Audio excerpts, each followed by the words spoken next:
Assalamualaikum warahmatullahi wabarakatuh. Waalaikumsalam warahmatullahi Bertemu wabarakatuh. kembali dengan Proton, podcast resmi Oburan Pak Tony. Iya, udah lama nih kita lah, Pak Agus lah. Iya, Jadi sudah ada lama. Pak Agus Darmawandi, Kepala Bidang Pendaftaran Penduduk. Iya. Salam kita dulu Pak Agus. Oke, ya. Oke. Dukcapil, Prima. Indonesia, maju.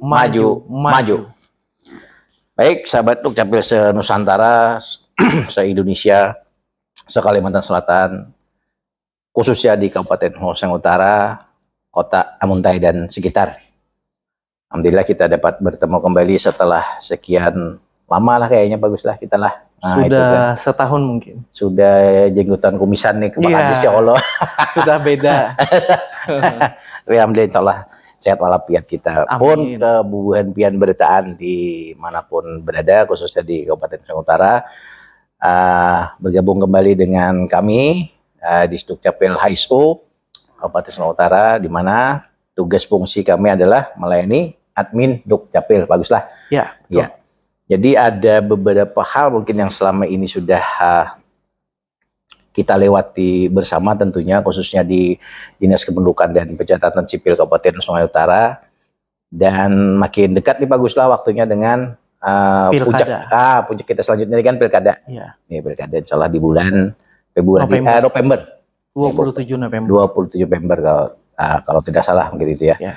Nah, jadi apa-apa langkah-langkah strategis mungkin yang dilaksanakan kami di dinas. Nah, jadi nanti kita coba kulik kalau sempat, baguslah. Nah, yang pasti pastikan nama Bapak Ibu bukan pian beritaan tercatat di daftar pemilih, ya kan? Daftar pemilih. Nanti kita coba selalu bersinergis dengan KPU Kabupaten Hoseng Utara kaitan dengan updating data pemilih, ya kan? Dimana tugas fungsi kami adalah perekaman. Nah, itu adalah bagian dari target Kepala Dinas Dukcapil, jumlah perekaman, yang tentunya ini kan setiap hari ada ulang tahun, baguslah. Ada. Kalau bahasa kita tuh PRR, print ready record.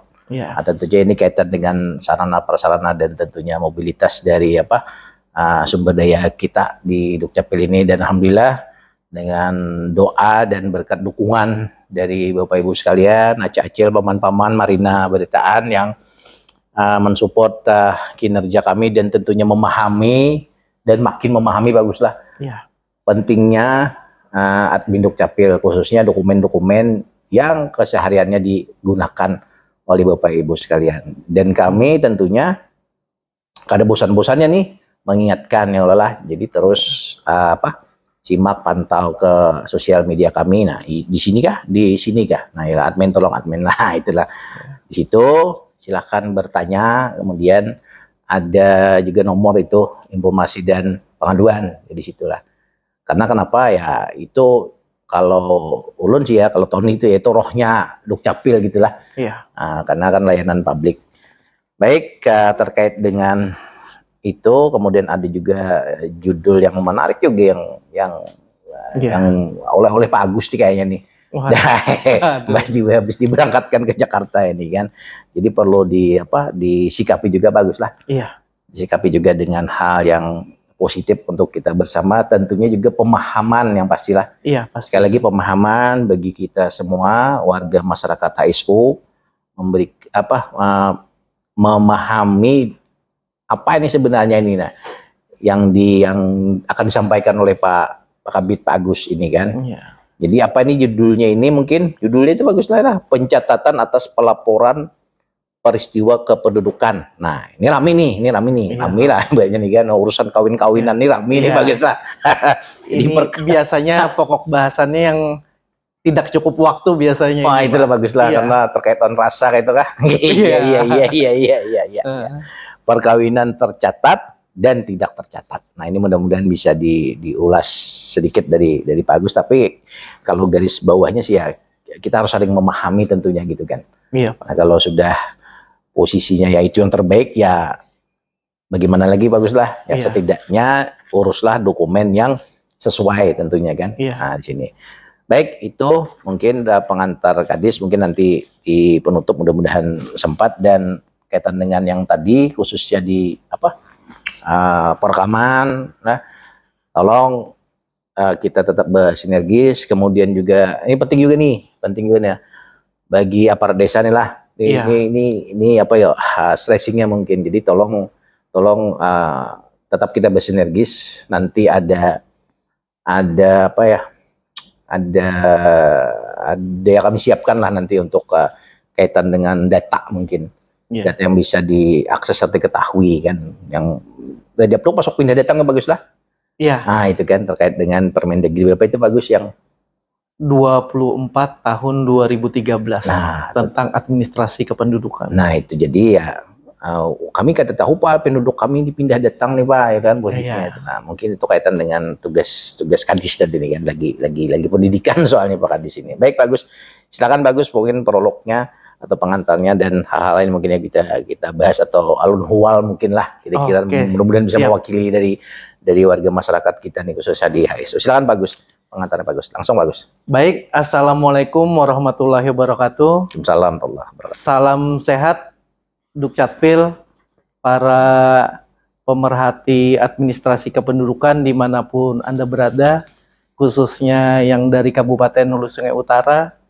Jadi sebenarnya ruang lingkup administrasi kependudukan itu ada dua hal, yaitu terkait pencatatan atas peristiwa kependudukan dan pencatatan atas pelaporan peristiwa penting. Nah, jadi salah satunya kalau kayak pelaporan peristiwa kependudukan itu yaitu penerbitan nomor induk kependudukan, kemudian pindah datang warga negara tadi seperti yang disampaikan oleh Pak Kadis. Nah, terkait masalah materi kita hari ini yaitu pencatatan atas pelaporan peristiwa penting. Jadi salah satunya tadi seperti perkawinan ini. Nah, khususnya yang dibahas pada hari ini adalah perkawinan tercatat dan tidak tercatat. Iya, oke. Jadi pasti akan jadi pertanyaan nih, sebenarnya apa sih, seperti apa sih pencatatan perkawinan yang tidak tercatat dan perkawinan tercatat itu seperti apa? Nah, jadi kalau di Indonesia ini ada dua cara untuk pencatatan perkawinan tersebut. Jadi untuk warga negara Indonesia yang beragama Muslim, itu pencatatan pernikahannya dilakukan di kantor urusan agama setempat atau di mana warga tersebut tinggal.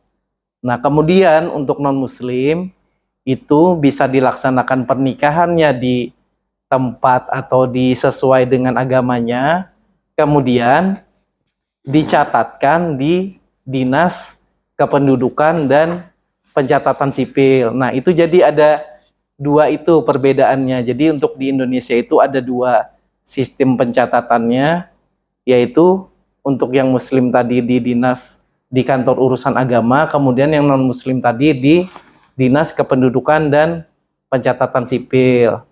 Nah, kemudian yang paling banyak nih pertanyaan, nanti juga kalau sahabat-sahabat Dukcapil ada yang ingin ditanyakan, silahkan tanyakan di kolom komentar di YouTube kami ini. Oh iya.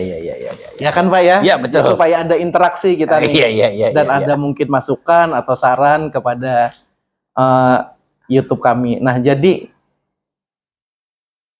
perkawinan tidak tercatat itu yang seperti apa? Nah, jadi perkawinan yang tidak tercatat itu adalah contoh misalkan Muslim, dia melakukan pernikahan di secara agama, tapi tidak melaksanakannya di KUA. Nah, itu maka akan digolongkan perkawinan yang tidak tercatat. Terhadap hal ini sebenarnya untuk menindaklanjutinya supaya di dokumen administrasi kependudukan bisa sesuai, yang bersangkutan bisa melaporkan kembali ke KUA di mana dia tinggal, kemudian melakukan pernikahan di kantor urusan agama, kemudian dilaporkan ke Disdukcapil, maka akan dicatatkan perkawinannya tadi. Iya. Nah, kemudian kalau non Muslim itu misalkan dia menikah di gereja atau di kelenteng atau di vihara, setelah selesai melakukan pernikahan, maka membawa bukti dari gereja atau dari tempat suci mereka itu dengan surat keterangan dari pemuka agamanya dibawa ke Disduk Capil, maka akan diterbitkan oleh Disduk Capil berupa akta perkawinan. Nah, ini nantinya maka di kartu keluarga nanti akan kita jelaskan kembali dampaknya di Adminduk tadi, itu akan tertulis kawin tercatat. Nah, jadi dampaknya di Adminduk itu apa? Nah, jadi yang paling nampak itu adalah di kartu keluarga itu jika semuanya sudah sesuai ketentuan, maka di kartu keluarga akan tertulis kawin tercatat. Dan jika tidak diikuti, tadi contohnya jika Muslim tidak menikah di KUA, maka di kartu keluarga itu tertulis atau bahkan tidak bisa dilaporkan karena sesuai dengan surat edaran dari Kemendagri itu pada tahun 2021, tepatnya pada tanggal 4 November 2021, itu yang hanya bisa dicatatkan adalah jika itu dilakukan oleh yang bersangkutan itu di luar 6 agama yang diakui di Indonesia. Itu ada Islam, Kristen, Protestan, Katolik, Buddha, Hindu, Konghucu, dan penghayat kepercayaan. Nah, kemudian juga salah satunya jika umurnya belum sampai ini Pak, masih di bawah 19 tahun, itu juga tidak bisa dilakukan pencatatan karena di Undang-Undang Perkawinan batas untuk melaksanakan pernikahan adalah umur 19 tahun. 19 tahun baguslah. Iya, nah. Kalau kayak kita nih boleh lagi lah bagus. Iya, nah kalau kayak kita ini Pak, pas kebetulan nih pertanyaan Bapak. Kalau untuk pernikahan kedua dan ketiga dan seterusnya itu harus ada izin dari istri pertama secara tertulis. Nah, jadi kan mungkin syaratnya sangat berat sekali mungkin ya. Mungkin berat sekali itu bukan mungkin lagi bagus, berat sekali itu ya. Iya. Siksa dunia. Walaupun kan katanya kalau kita yang Muslim ya Pak ya. 5 kah 6 kah Pak Gus? 4 kah? 4. Oh 4. Apa katanya? Kalau memberi izin itu surga katanya bagi istri, tapi katanya, bagi istri kita mungkin lebih baik mencari jalan surga yang lain. Iya, mencari jalan surga yang lain kan gitu ya. Lanjut Bagus silakan. Nah, kita lanjutkan. Jadi dampaknya apa nih di administrasi kependudukan jika melakukan pernikahan siri tadi? Jadi mungkin supaya lebih enak, kalau yang kawin tidak tercatat tadi dengan kata lain adalah siri. Pernikahan siri Pak ya. Nah, jadi itu yang pertama. Di dokumen administrasi kependudukan ini mungkin bagi warga kita yang sudah umurnya sudah terlanjur, maka di dokumen administrasi kependudukan akan tertulis kawin tidak tercatat. Ya. Nah, kemudian selanjutnya jika itu adalah pasangan muda, dia tidak melakukan perkawinan secara resmi di lembaga resmi tadi di KUA bagi Muslim dan non Muslim tadi dilaporkan ke Disduk Capil. Itu yang paling paling dampaknya adalah pada akta kelahiran si anak. Jadi akta kelahiran ini merupakan bukti peristiwa penting kelahiran oleh pejabat pencatatan sipil berdasarkan bukti administrasi orang tuanya. Nah, jadi itu kalau yang wajar adalah ada surat keterangan kelahiran dari rumah sakit, kemudian ada buku nikah dari orang tuanya. Nah, jadi ada 4 akta kelahiran ini, Pak. Ya. Yang pertama itu adalah akta kelahiran pasangan suami istri. Nah, ini dari orang tua yang status perkawinan orang tuanya tercatat. Nah, ini yang normal. Kemudian yang kedua, akte kelahiran pasangan suami istri, tapi dengan tambahan frase yang perkawinannya belum tercatat sesuai dengan ketentuan perundang-undangan. Oke, ya, ya. Nah, ini Sobat Dukcapil nih, saya ingatkan nih. Sebenarnya kalau melihat tulisannya Iya, hanya biasa saja. iya. Tapi nanti pada saat anak-anak Sobat Dukcapil sudah mulai beranjak remaja atau dewasa, ini pasti akan menjadi pertanyaan dan menjadi masalah. Mengapa ada frase yang perkawinannya belum tercatat sesuai dengan ketentuan perundang-undangan? Oke, ya, Nah, ya, ya. jadi kemudian kita mungkin lanjut dulu ke yang tipe Yang ketiga. ketiga apa tipe bagus? Ketiga. Ada akte kelahiran yaitu anak seorang ibu. Nah, ini bagi yang status perkawinannya di kartu keluarga belum tercatat. Salah satunya tadi, jika perkawinannya secara siri, kemudian tidak lapor lagi ke KUA untuk menikah ulang, mau tidak mau nanti akte kelahiran si anak, Pak, keluarnya hanya bin ibu. Oh, anak seorang ibu, Anak seorang ibu, bukan anak seorang ayah. bukan anak Nah, seorang itu ayah. harus dipahami sama Sebenarnya yang paling bagus adalah kan anak seorang ayah dan ibu. Nah, ya, itu. Iya, iya, iya, iya. Nggih. Yang keempat, Yang keempat belum kita ya? lanjutkan yang terakhir. Nah, yang terakhir iya, ini iya. adalah akte kelahiran yang tidak ada ayah dan ibunya. Ini untuk anak yang tidak diketahui asal usulnya. Oke, oke, Nah, oke. jadi mungkin secara garis besar yang memiliki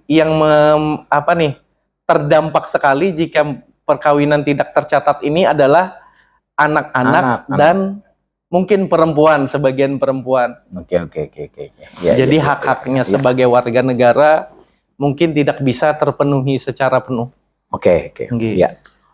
Jadi gitu sobat Dukcapil lah, penyampaian Pak Kabid Pak Agus, Kabid Pendaftaran Penduduk, ya kan.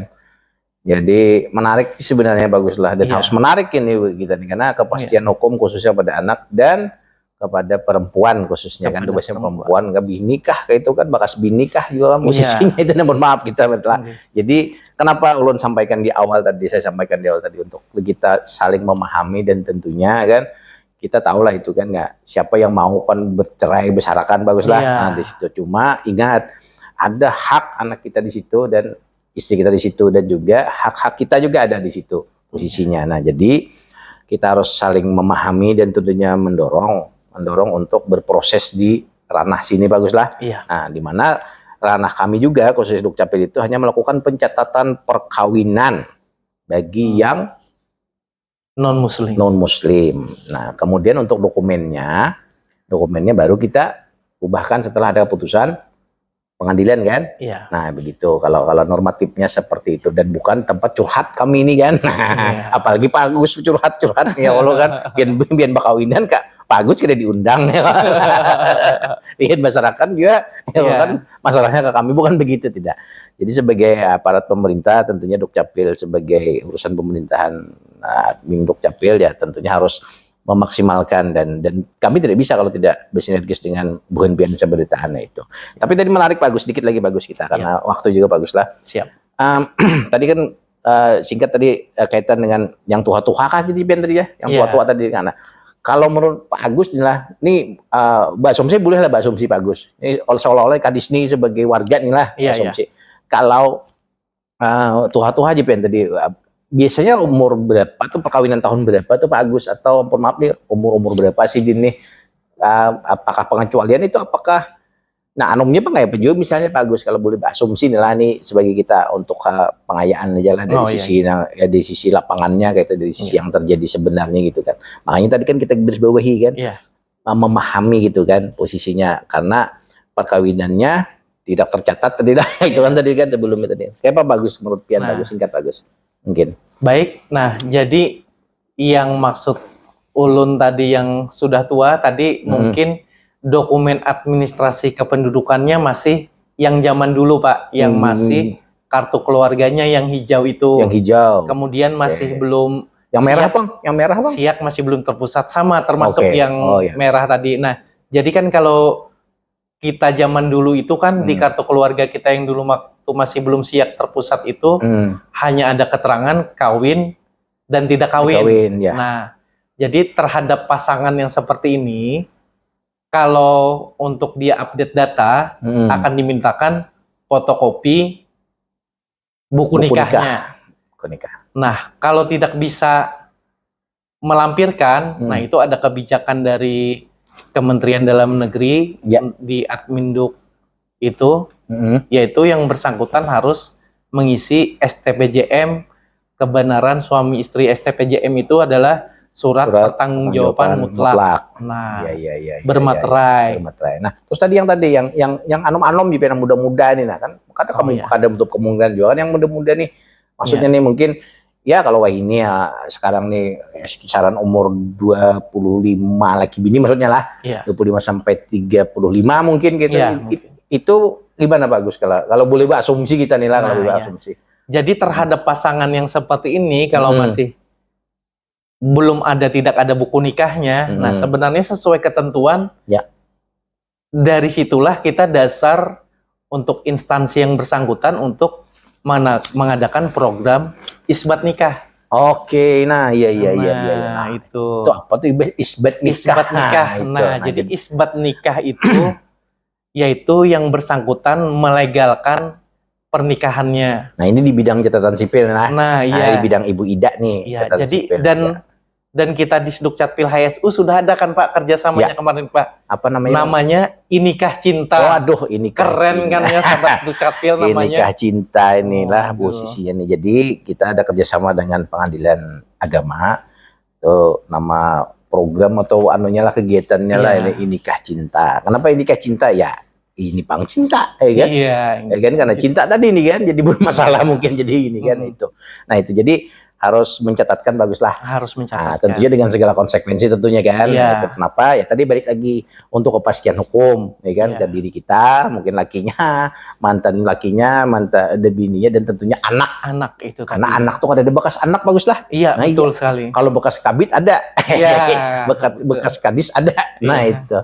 Baik. Menarik sekali bagus. Nah, karena waktu kita juga, jadi ya tolong kita saling memahami tentunya. Mudah-mudahan kita selalu bersinergis dan kita berkomunikasi tentu baguslah. Nah, apalagi hal-hal krusial ini. Mungkin di lain kali bagus kita bisa lebih stressing lagi kita gitu. Jadi poinnya apa? Poinnya catatlah perkawinan, ya kan? Itu. Kemudian sudah koridornya kita isbat nikah, posisi di situ. Tentunya dengan segala konsekuensi kalau bisa dikatakan demikian itu. Yang ketiga tentunya kita sadar adminduk, baguslah. Nah, sadar adminduk. Kenapa demikian? Mungkin saat ini kita belum merasa penting, baguslah. Tapi nanti pada saat kita perlu, nah kita udah tahu nih kan apakah. Nah, kita itu dulu posisinya. Karena seperti yang diajarkan oleh pendahulu kita nih kan adalah Pak Judan, Prof Judan menyampaikan bahwa syarat berdirinya sebuah negara, kan? Nah, jadi data kita ini khususnya ini kan sangat masif nih, ya kan? Peruntukannya dan hal-hal lainnya ini. Nah, jadi itu mungkin nanti kita bahas yang lain lagi, baguslah kata ini. Jadi menarik sekali. Jadi kalau kawin itu berundangan, cuma kalau berpisahan ya tolong baik-baik berpisahannya itu. Apalagi ada anak, kasihan anak itu. Belum lagi terkait dengan syariat ataupun hal kewajiban kita sebagai orang tua itu baguslah. Oke, itu aja sahabat Dukcapil Nusantara, Kalimantan Selatan, khususnya di Kabupaten Sulawesi Utara, Amuntai, HSO harus semangat usaha, kata Pak Piji, kan? Nah, kita juga baguslah, harus semangat usaha. Oh iya Pak, ada satu hal Pak, Bapak mungkin lupa. Apa itu bagus? Oke, boleh. Mungkin bisa kita ingatkan kepada para sahabat Dukcapil. Jadi kalau misalkan ada ingin mengurus adminduk, silahkan urus ke Dinas Dukcapil dimanapun Anda berada, dan semua layanan kami itu gratis. Nah iya kan, Pak? Itu pasti udah bagus lah. Itu pasti sudah gitu, gratis kita. Dan tentunya sekarang tahun ini kita masuk di ranah Monitoring Center Prevention MCP KPK. Nah itu, jadi KPK sudah pendampingan juga ke layanan publik khusus ahli Dukcapil. Nah jadi sebenarnya nggak bisa macam-macam, kita bagus gitu kan. Bismillahirrahmanirrahim, kita harus kayak gitulah. Jadi mental kita kami sebagai aparat birokrat yang kaitan dengan pengurusan dokumen kependudukan, tolong doakanlah dan didukung tentunya. Jangan dibuka-buka ruang. Buat kita baguslah. Itu aja, baguslah kira-kira lah. Oke, terima kasih atas kehadiran Pak Agus. Jangan jangan jerek, baguslah kalau bisa kita muntai. Baik. Sampaikan tadi, alhamdulillah setelah saya sampaikan oleh Pak Agus dan kami sampaikan juga kawan-kawan sahabat Dukcapil Sumatera khususnya di Kabupaten Sumatera Utara. Demikian podcast di Dinas Dukcapil HSU lewat Protonnya, podcast resmi obrolan Pak Tony. Salam kita loh Pak Agus. Dukcapil prima, Indonesia maju. Wabillahi taufiq wal hidayah. Wassalamualaikum warahmatullahi wabarakatuh.